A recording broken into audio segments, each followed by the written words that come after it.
Shri advocate Ramkumar. ഇവിടെ ഒരു രാജ്യം ഒരു തെരഞ്ഞെടുപ്പ് എന്നുള്ള 129 ഭേദഗതി ബിൽ അവതരിപ്പിക്കുമ്പോൾ BJPക്ക് കടക്കുവാനുള്ള കടമ്പകളും വെല്ലുവിളികളും ഏറെയാണ്. പക്ഷേ അവിടെയും കേന്ദ്ര സർക്കാർ ഒരു തുറന്ന ചർച്ചയ്ക്കാണ് പ്രതിപക്ഷ പാർട്ടികളെ ക്ഷണിക്കുന്നത്. ഇനി തിങ്കളാഴ്ച ബിൽ അവതരിപ്പിക്കുമ്പോൾ തീർച്ചയായും അത് JPCക്ക് വിടാനുള്ള സാധ്യതയും കാണുന്നുണ്ട്. എന്തായാലും 15 മുതൽ 18 വരുന്ന ഭേദഗതികൾ, അതോടൊപ്പം നിയമ ഭേദഗതികൾ, ഭരണഘടനാ ഭേദഗതികൾ ഒക്കെ നിലനിൽക്കുന്നുണ്ട്. 3/2 ഭൂരിപക്ഷം വേണം. ഇതൊക്കെ നിലനിർത്തിക്കൊണ്ട്, അല്ലെങ്കിൽ ഇതെല്ലാം, ഈ കടമ്പകളെല്ലാം മറികടന്നുകൊണ്ട് BJP സർക്കാരിന് ഒരു രാജ്യം ഒരു തെരഞ്ഞെടുപ്പ് എന്നുള്ള പ്രഖ്യാപിത നിലപാടിലേക്ക് എത്തിച്ചേരാൻ കഴിയുമോ? അതല്ല, ഇതിൻ്റെ അപ്രായോഗിക വശങ്ങൾ ചൂണ്ടിക്കാട്ടുന്ന പ്രതിപക്ഷം ഇതിനെ എതിർക്കുമ്പോൾ അത് രാഷ്ട്രീയ ലക്ഷ്യം മാത്രമായി മാറുകയാണോ?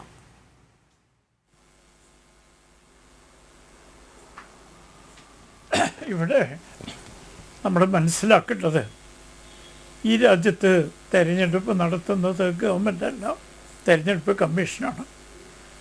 50കളിൽ ഇന്ത്യ പരമാധികാര റിപ്പബ്ലിക്കായ ശേഷം പല തെരഞ്ഞെടുപ്പുകളും, പാർലമെൻറ്റ് തെരഞ്ഞെടുപ്പും അസംബ്ലി തെരഞ്ഞെടുപ്പും ഒന്നിച്ച് നടത്തിയിട്ടുണ്ട്. അത് വളരെ സൗകര്യപ്രദമാണെന്ന് ഈ രാജ്യത്തെ ജനങ്ങൾ അനുഭവിച്ചറിഞ്ഞിട്ടുണ്ട്. പക്ഷെ അതിന് ശേഷം പല നിയമസഭകളും കാലാവധി തീരുന്നതിന് മുമ്പ് പിരിച്ചുവിടുകയും ഇടയ്ക്കിടയ്ക്ക് പല ഭാഗത്തും തിരഞ്ഞെടുക്കും. ഇപ്പോൾ 2024 ഉപതെരഞ്ഞെടുപ്പുകൾ വിവിധ അസംബ്ലികളിലേക്ക് നടന്നു. മഹാരാഷ്ട്ര, ജാർഖണ്ഡ്, അങ്ങനെ പല സംസ്ഥാനം, ഹരിയാന. ഇങ്ങനെ ഓരോ കൊല്ലത്തിൽ 5ഉം 6ഉം തിരഞ്ഞെടുപ്പുകൾ ഈ രാജ്യം അഭിമുഖീകരിക്കുമെന്ന് പറഞ്ഞാൽ സാമ്പത്തികമായി ഭീകരമായ ബാധ്യതകൾ സംസ്ഥാനത്തിൻ്റെ, നമ്മുടെ രാജ്യത്തിൻ്റെ സമ്പദ്ഘടനയ്ക്ക് ഉണ്ടാകുമെന്ന് ഇവിടെ ആരോ സൂചിപ്പിച്ചത് വളരെ ശരിയാണ്. ഭീമമായ ചെലവാണ്. കാരണം ലോകത്തിലെ ഏറ്റവും വലിയ ജനാധിപത്യ രാജ്യങ്ങളിലൊന്നാണ്, ഏറ്റവും ജനസംഖ്യ കൂടുതലുള്ള 2ാമത്തെ രാജ്യമാണ്. ഈ കാര്യങ്ങളൊക്കെ കണക്കിലെടുക്കുമ്പോൾ ഒറ്റ തെരഞ്ഞെടുപ്പ് എന്നുള്ളത് പ്രായോഗികമായി നടപ്പാക്കാൻ സാധിച്ചാൽ അത് ഏറ്റവും മാതൃകാപരമാവും. കാരണം അതിൻ്റെ മെച്ചങ്ങൾ കണക്കാക്കുമ്പോൾ അതിൻ്റെ ദോഷങ്ങൾ എത്രയോ നിസ്സാരമാണ്. ഒന്നാമത്, ജനങ്ങൾക്ക് തെരഞ്ഞെടുപ്പ് എന്നുള്ളത് ഇപ്പോൾ ഒരു ജാതി പുച്ഛമാണ്. പല തെരഞ്ഞെടുപ്പുകളിലും നോട്ട എന്നത് സ്ഥാനാർത്ഥികളുടെ വോട്ടിനേക്കാൾ കൂടുതൽ കിട്ടുന്നൊരു പ്രവണത. അതിൻ്റെ സൂചന എന്താ? ജനങ്ങൾക്ക് മടുത്തിരിക്കണം. ഈ രാഷ്ട്രീയ കക്ഷികൾ ഞങ്ങളെ പറ്റിച്ചുകൊണ്ട് തെരഞ്ഞെടുപ്പ് രംഗത്ത് ഉത്സവമായിട്ട് കൊണ്ടു നടക്കാമെന്ന് വളരെ പുച്ഛത്തിൽ പരസ്യമായി സംസാരിക്കുന്ന ഒരു പ്രവണത നമ്മുടെ രാജ്യത്തെ ജനങ്ങൾക്ക് വന്നു. അത് നമ്മുടെ ജനാധിപത്യത്തിന് അപകടകരമാണ്. കാരണം ഓരോ പൗരനും തൻ്റെ സമ്മതിദാനം ഉപയോഗിക്കണം എന്നുള്ളത് ജനാധിപത്യത്തിൻ്റെ കാതലായ വശമാണ്.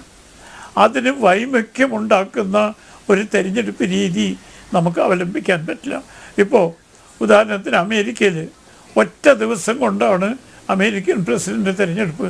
നമ്മളെക്കാൾ വിസ്തീർണമുള്ള രാജ്യമാണ്, ജനസംഖ്യ കുറവാണെങ്കിലും ഒരുപാട് സംസ്ഥാനങ്ങൾ, സ്റ്റേറ്റുകൾ ഇവിടെ കൂട്ടായ്മയാണല്ലോ.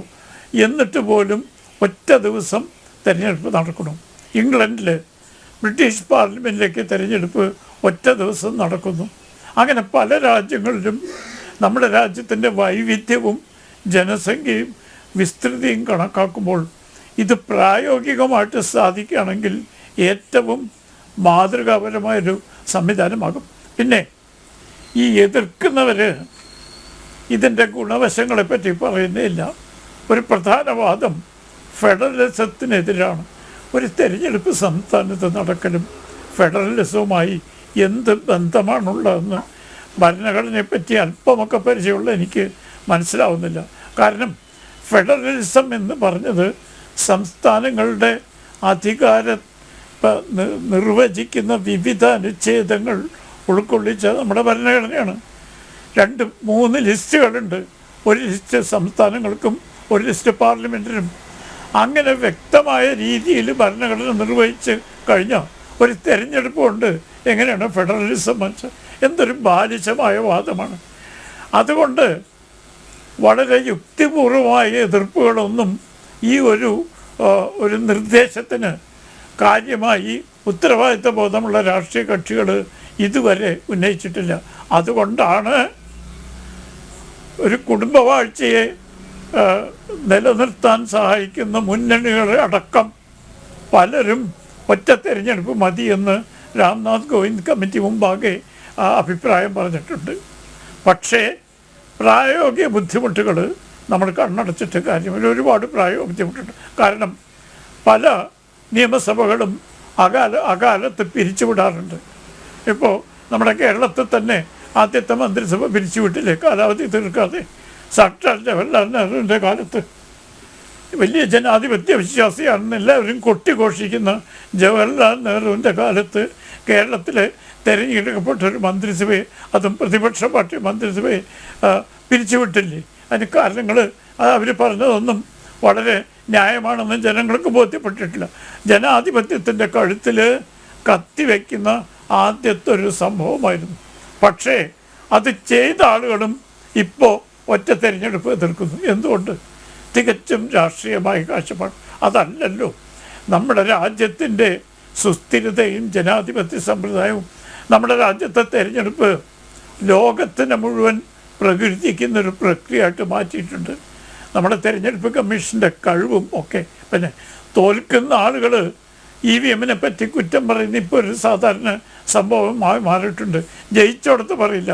നമ്മുടെ ബഹുമാനപ്പെട്ട സുപ്രീം കോടതി പറഞ്ഞു, നിങ്ങൾ ജയിക്കുമ്പോൾ നിങ്ങൾക്ക് EVM-നെ പറ്റി പരാതിയില്ല എന്ന് പരിഹാസത്തോടുകൂടി പറഞ്ഞു.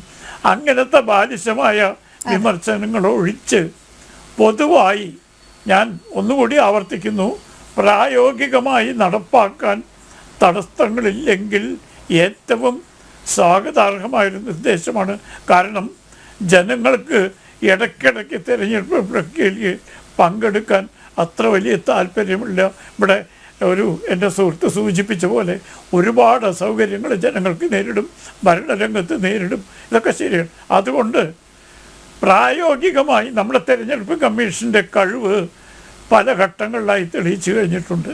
ഇത്രയും ബൃഹത്തായ ഒരു രാജ്യത്ത് തിരഞ്ഞെടുപ്പ് സുഗമമായി സുതാര്യമായി നിഷ്പക്ഷമായി നടത്തുക എന്ന് പറഞ്ഞാൽ ചില്ലറ കാര്യമല്ല. അത് വളരെ സ്തുത്യർഹമായ രീതിയിൽ നമ്മുടെ തിരഞ്ഞെടുപ്പ് കമ്മീഷൻ നടത്തിയിട്ടുണ്ട്. അവരെ വിമർശന വിധേയമാക്കിയിട്ടുണ്ട്.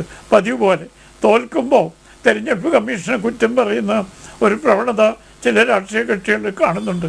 അത് ബാലിശവും നിസ്സഹായത്തോടും ദയനീയത അർഹിക്കുന്നു. അല്ലാണ്ട് അത് ഗൗരവമായിട്ട് രാംകുമാർ, അതുകൊണ്ട് ഒരു കാര്യം കൂടി പ്രതിപക്ഷ പാർട്ടികൾ ഉന്നയിക്കുന്നുണ്ട്. ഇത് BJPക്ക് മേൽക്കോയ്മ നേടുന്നതിനുള്ള ഒരു തന്ത്രം എന്നാണ്.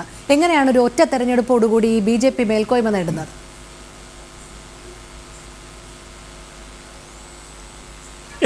എനിക്ക് മനസ്സിലാവുന്നില്ല. കാരണം ഒറ്റ തെരഞ്ഞെടുപ്പ് എന്ന് പറഞ്ഞാൽ നമ്മുടെ പാർലമെൻ്ററി നിയോജകമണ്ഡലത്തിലെ എല്ലാ നിയോജകമണ്ഡലത്തിലേക്കുള്ള 500-ലധികം വരുന്ന 545-ലധികം വരുന്ന നിയോജകമണ്ഡലങ്ങൾ ഒറ്റ ദിവസം തിരഞ്ഞെടുപ്പ് നടക്കും. അതുകൊണ്ട് ഏതെങ്കിലും ഒരു രാഷ്ട്രീയ പാർട്ടിക്ക് എങ്ങനെ മേൽക്കോയ്മ ഉണ്ടാവും? കാരണം ഇവിടെ രാഷ്ട്രീയ പാർട്ടികൾ സജീവമായി. അതിൻ്റെ യുക്തി എനിക്ക് മനസ്സിലാവുന്നില്ല. എന്ത് രീതിയിലാണ് മേൽക്കോയ്മ കിട്ടുമെന്ന് വിശദീകരിക്കാൻ ഈ വിമർശനം ഉന്നയിക്കുന്ന ആളുകൾക്ക് ജനങ്ങളെ ബോധ്യപ്പെടുത്താൻ ഒരു ബാധ്യതയുണ്ട്. വെറുതെ വിമർശനത്തിന് വേണ്ടി വിമർശിക്കുന്നതിൽ അർത്ഥമില്ല. എന്തും മേൽക്കോയ്മ. അങ്ങനെയാണെങ്കിൽ ഞാൻ വളരെ വിനയപൂർവ്വം ചോദിച്ചോട്ടെ, സാക്ഷാൽ ജവഹർലാൽ നെഹ്റുവിൻ്റെ കാലത്ത് ഒറ്റ തെരഞ്ഞെടുപ്പായിരുന്നല്ലോ. അതുകൊണ്ടാണ് ഇന്ത്യൻ നാഷണൽ കോൺഗ്രസ് ജയിച്ച് എന്ന് പറയാൻ പറ്റൂ. ആ സമയത്തും പലപ്പോഴും ആ പാർട്ടി പല സ്ഥലത്തും പരാജയപ്പെട്ടിട്ടുണ്ട്. അതുകൊണ്ട് ഏതെങ്കിലും പാർട്ടിക്ക് മേൽക്കോയ്മ കിട്ടുന്നുള്ളത് വളരെ വളരെ ബാലിശമായൊരു വാദമാണ്. അത് ഒരു ചർച്ചയ്ക്ക് വിഷയമാക്കാൻ പോലും അർഹിക്കുന്ന ഒരു ന്യായമല്ല. മറിച്ച് ഈ പ്രായോഗിക തലത്തിൽ നടക്കാൻ പോകുന്ന കാര്യങ്ങൾ അസംബ്ലികളുടെ കാലാവധി ചിലപ്പോൾ ഒന്നുകിൽ നീട്ടേണ്ടി വരും, അല്ലെങ്കിൽ അതിനൊരു പരിഗണന. അതിനെക്കുറിച്ച് ഇപ്പോൾ തയ്യാറാക്കിയ കരട് ബില്ലിൽ കാര്യമായ വ്യവസ്ഥകളുണ്ട് എന്നാണ് ഞാൻ മനസ്സിലാക്കുന്നത്. ആ കരട് ബില്ല് വന്ന് അതിനെക്കുറിച്ച് രാഷ്ട്രീയ പാർട്ടികളുടെ അഭിപ്രായം പറയുമ്പോൾ വന്നാൽ എങ്ങനെ ഭരണ സംവിധാനം മുന്നോട്ട് കൊണ്ടുപോകും എന്നുള്ള ചോദ്യങ്ങളും ഉന്നയിക്കുന്നുണ്ട്.